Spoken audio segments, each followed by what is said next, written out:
What happens when an arrogant music teacher humiliates a black student in front of the entire class, not knowing she's actually a Grammy-winning composer? This story will leave you speechless. It was 2:15 p.m. on a Wednesday afternoon when Zara Williams walked through the doors of the prestigious Harmony Music Academy in Manhattan. At 24 years old, she moved with the quiet confidence of someone who had already achieved more than most people twice her age.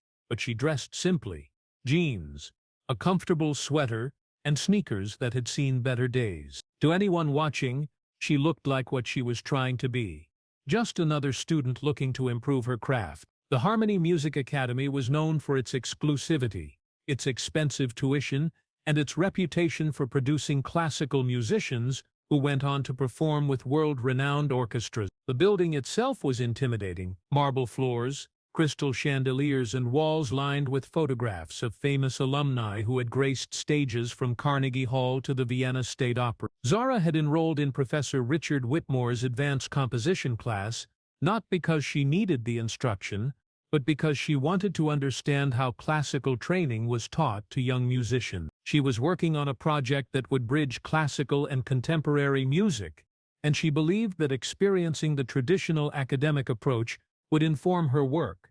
What she didn't expect was to encounter someone who would judge her before she ever played a single note. Professor Richard Whitmore was 58 years old and had been teaching at Harmony for over 20 years. He was a man who took immense pride in his classical pedigree, trained at Juilliard, performed with several notable orchestras in his younger days, and published in various music theory journals. In his mind, music had rules, traditions, and a proper way of being taught and performed. He also had very specific ideas about who belonged in his classroom. When Zara entered his studio that afternoon, along with 7 other students, Whitmore immediately noticed her. She was the only black student in the class, and her casual appearance stood out among the other students who wore more formal attire: dress shirts, blazers, and polished shoes that spoke of families who had been investing in classical music education for generations. Whitmore made his first judgment before she had even taken her seat. The class was focused on advanced harmonic analysis, and Whitmore had prepared a challenging piece by Bach for the students to examine. As he distributed the sheet music, he began his usual lecture about the importance of understanding classical structure before attempting to compose anything original. Too many young people today, he said, his voice carrying the authority of someone accustomed to being the smartest person in the room, think they can simply sit down and create music without understanding the foundation, without knowing the rules that have been established over centuries by true masters. He looked directly at Zara as he said this, though she had done nothing more than open her notebook. Classical music requires discipline, training, and frankly a certain level of sophistication that not everyone possesses. The other students glanced uncomfortably between Whitmore and Zara, sensing the subtext in his words. Zara simply took notes, her expression neutral. Whitmore began analyzing the Bach piece, pointing out various harmonic progressions and asking students to identify specific techniques. When he called on other students, his tone was encouraging, patient. When he got to Zara, everything changed. "Miss Williams," he said, pronouncing her name with a slight emphasis that made it sound foreign. "Can you tell us what Bach is doing in measure 16? Zara looked at her sheet music. "He's using a secondary dominant to tonicize the relative minor, creating a temporary modulation." "That's incorrect," Whitmore interrupted, though her analysis was perfectly accurate. "You're applying modern jazz concepts to classical music. This is Bach, whatever kind of music you're accustomed to." Several students looked confused, because Zara's answer had been textbook correct. But Whitmore continued without acknowledging their confusion. "This is exactly what I was talking about. Some students come in here with preconceived notions about music, usually influenced by popular culture, and they try to force those ideas onto classical compositions. It simply doesn't work." Zara felt the familiar sting of being dismissed, but she had learned long ago not to react defensively to such treatment. Instead, she simply said, "I understand, Professor. Could you explain the correct interpretation?" Whitmore then gave essentially the same analysis Zara had provided, using different terminology but describing the identical harmonic movement. The other students noticed this immediately, but none of them spoke up. As the class continued, Whitmore's treatment of Zara became increasingly pointed. When she offered insights, he dismissed them. When other students made similar observations, he praised their understanding. When she asked for clarification on a concept, he suggested she might be in over her head. When others asked the same questions, he commended their intellectual curiosity. The pattern was so obvious that by the end of class, the other students were exchanging uncomfortable glances. But the real confrontation came during the final 15 minutes, when Whitmore announced that each student would perform a brief improvisation based on the harmonic progression they had been analyzing. "This will demonstrate whether you truly understand the material," he said, "or whether you've simply been memorizing terms without comprehending their application." One by one, students went to the piano and played competent if uninspired variations on the Bach progression. When it was Zara's turn, Whitmore's expression suggested he was expecting to expose her inadequacy in front of the entire class. "Miss Williams," he said with barely concealed satisfaction, "let's see what you can do with Bach's harmonic structure." Zara approached the piano calmly. She had been playing professionally since she was 16, had composed for Grammy-winning artists, and had performed on stages around the world. But in this moment, she was just a student being asked to prove herself to a professor who had already decided she didn't belong. She placed her hands on the keys and began to play. What happened next left the entire room speechless. Zara didn't just play a simple variation on Bach's progression. She created a complex, multi-layered improvisation that began with the classical structure and then transformed it through jazz harmonies, contemporary rhythms, and melodic lines that seemed to float effortlessly between genres. Her technique was flawless, her musical understanding was profound, and her creativity was undeniable. She played for 3 minutes, weaving together elements of classical, jazz, gospel, and contemporary music in a way that honored each tradition while creating something entirely new. The other students stared in amazement, some of them recording on their phones, all of them recognizing that they were witnessing something extraordinary. When she finished, the room was silent except for the soft resonance of the piano strings. Professor Whitmore's face had gone through several changes during her performance, from smugness to surprise to confusion to something approaching panic. He had expected to humiliate her, to prove his point about students who didn't belong in his classroom. Instead, she had just demonstrated a level of musical sophistication that far exceeded anything he could produce. "That was," he began, then stopped, clearly struggling with how to respond. "That was not what I asked for." Zara looked at him calmly. "You asked me to demonstrate my understanding of the harmonic structure. I showed how Bach's progression can be extended and developed using the same principles he used, just applied through different stylistic lenses. This is a classical music program," Whitmore said, his voice "not a jazz club." "Music is music, Professor," Zara replied quietly. "Bach himself was an improviser. He would have understood exactly what I just played." Whitmore's face flushed red. "Miss Williams, I think you've misunderstood the purpose of this class. We're here to learn proper musical education, not to show off with flashy playing that has no real substance." That was the moment when Zara decided she had heard enough. But what Professor Whitmore didn't know was that he was about to humiliate himself in front of someone whose musical accomplishments far exceeded his own wildest dreams. Zara reached into her bag and pulled out her phone. She scrolled for a moment, then turned the screen toward Whitmore. "Professor," she said quietly, "I think there's been a misunderstanding."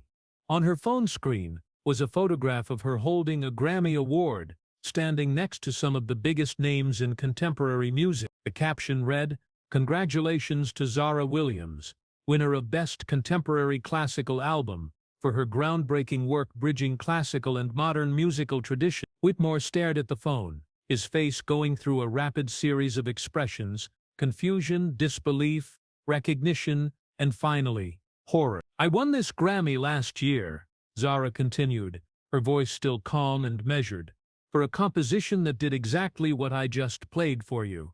It took classical harmonic structures and showed how they connect to every other musical tradition. The album spent 12 weeks at #1 on the classical charts and crossed over to the jazz and contemporary charts as well. She scrolled to another image, a newspaper article with the headline, "Young Composer Revolutionizes Classical Music." There was a photo of her conducting the New York Philharmonic. "I've also composed for the London Symphony Orchestra, the Boston Pops, and 3 different Broadway productions. I have a master's degree in composition from Berkeley, and I've been studying classical music since I was 4 years old." The other students were now openly staring, some of them pulling up articles about her on their own phones. One of them gasped as she found a video of Zara performing at the Kennedy Center. Whitmore looked like he was going to be sick. "I enrolled in your class," Zara continued, "because I'm working on an educational program to make classical music more accessible to young people from diverse backgrounds. I wanted to understand how classical music is taught in traditional academic settings, so I could develop better methods for reaching students who might not have grown up with this music." She paused, letting that sink in. "But what I've learned in the past hour is that some teachers are more interested in keeping people out of classical music than bringing them in. Some teachers would rather maintain their sense of superiority than actually educate their students." The room was completely silent. Whitmore opened his mouth, but no words came out. "Professor," Zara said, standing up and gathering her things, "I've performed for presidents, worked with Nobel Prize winners, and had my compositions played by orchestras around the world. But according to you, I don't understand music because of assumptions you made about me before I ever played a note." She headed toward the door, then turned back. "The other students in this class deserve better than a teacher who judges them based on how they look or where they come from. Music doesn't care about your prejudices. It only cares about truth, beauty, and the courage to express both." As she reached the door, one of the other students, a young man named David who had been taking lessons at Harmony since he was 6, stood up. "Professor Whitmore," he said, his voice shaking slightly, "I think you owe Miss Williams an apology." Whitmore looked around the room at faces that were no longer showing him the deference he was accustomed to. These students had just witnessed something that shattered their understanding of authority, competence, and respect. "I didn't know," he stammered. "You didn't know because you didn't ask," Zara replied. "You made assumptions, and you let those assumptions prevent you from doing your job, which is to teach music to anyone willing to learn it." She left the classroom, but her impact lingered long after the door closed behind her. What happened next surprised everyone, including Zara herself. Within an hour, videos of her improvisation were circulating on social media. The students in the class had been so impressed by her playing that several of them had recorded it, and when they discovered who she was, they began sharing the footage with captions like "Grammy winner destroys arrogant professor," and "This is what real musical genius looks like." But the story that went viral wasn't just about her musical ability.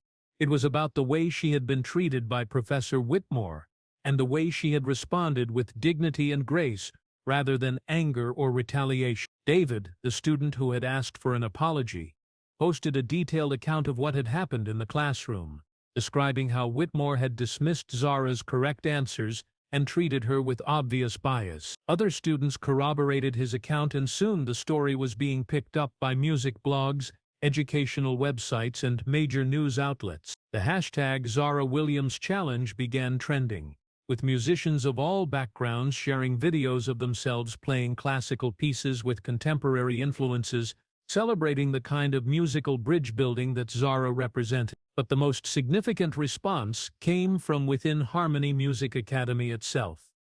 Dr. Elena Martinez, the Academy's director, called Zara personally to apologize for what had happened and to invite her to give a master class for the entire school.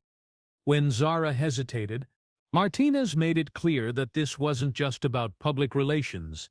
It was about confronting a problem that had existed at the Academy for far too long. "We've had complaints about Professor Whitmore's teaching methods before," Dr. Martinez admitted during their phone conversation. "Students have reported feeling unwelcome, being treated differently based on their background, or being discouraged from exploring music that didn't fit his narrow definition of classical. But we never took action because he's been here so long and has tenure." "And now?" Zara asked. Now we're facing the reality that our inaction enabled discrimination. We're not just dealing with one professor's bias, we're dealing with an institutional culture that allowed that bias to flourish. Dr. Martinez paused. We need to do better, and we need people like you to help us figure out how. Zara agreed to return to Harmony, not as a student, but as a guest artist and educational consultant. Her masterclass, held a week later, was attended not just by students, but by faculty members and administrators who were finally ready to confront uncomfortable truths about their institution. Professor Whitmore was notably absent. He had taken a medical leave that everyone understood was actually a face-saving way for him to resign before being fired. During her presentation, Zara played the same Bach-inspired improvisation that had started the whole controversy, but this time she explained her choices, breaking down how classical harmonic principles could be applied across different musical styles. She showed the students and faculty that expanding their musical vocabulary didn't mean abandoning classical traditions. It meant understanding those traditions deeply enough to build upon them. Music theory isn't a set of rules designed to keep people out, she explained to the packed auditorium. It's a language designed to help people communicate. The more fluently you speak that language, the more you can say with it. But her most powerful moment came when she addressed the elephant in the room directly. Last week, I was judged not by the quality of my musical ideas, but by assumptions about who I was and where I came from. That's not just unfair, it's wasteful. Every time we dismiss someone because they don't fit our preconceived notions, we lose the opportunity to learn something new. She looked out at the audience, making eye contact with students and faculty members alike. Classical music is facing a crisis. Audiences are aging, funding is declining, and young people are turning to other art forms. But instead of asking why that's happening, some institutions double down on exclusivity. They act as if the problem is that there aren't enough people who appreciate classical music, when the real problem is that classical music institutions haven't done enough to appreciate people. The applause that followed was sustained and heartfelt. But Zara wasn't finished. I'm not saying we should abandon standards or water down musical education. I'm saying we should raise our standards, not just for technical proficiency, but for creativity, inclusivity, and the courage to grow. But the real impact of Zara's experience went far beyond one music academy. Her story became a catalyst for conversations about diversity and inclusion in classical music institutions across the country. Music schools began examining their own cultures, their faculty hiring practices, and their approaches to non-traditional students. The Grammy-winning composer who had been dismissed as an amateur became the face of a movement to make classical music more accessible and more welcoming to people from all backgrounds. 6 months later, Zara was invited to speak at the National Association of Schools of Music annual conference, where she addressed an audience of administrators and faculty from hundreds of institutions. The classical music world has a choice, she told them. We can continue to be gatekeepers, deciding who deserves access to this beautiful art form based on their appearance, their background, or their musical starting point. Or we can be bridge builders, using our knowledge and passion to connect classical music to the diverse, creative, hungry audiences that are waiting for us to welcome them.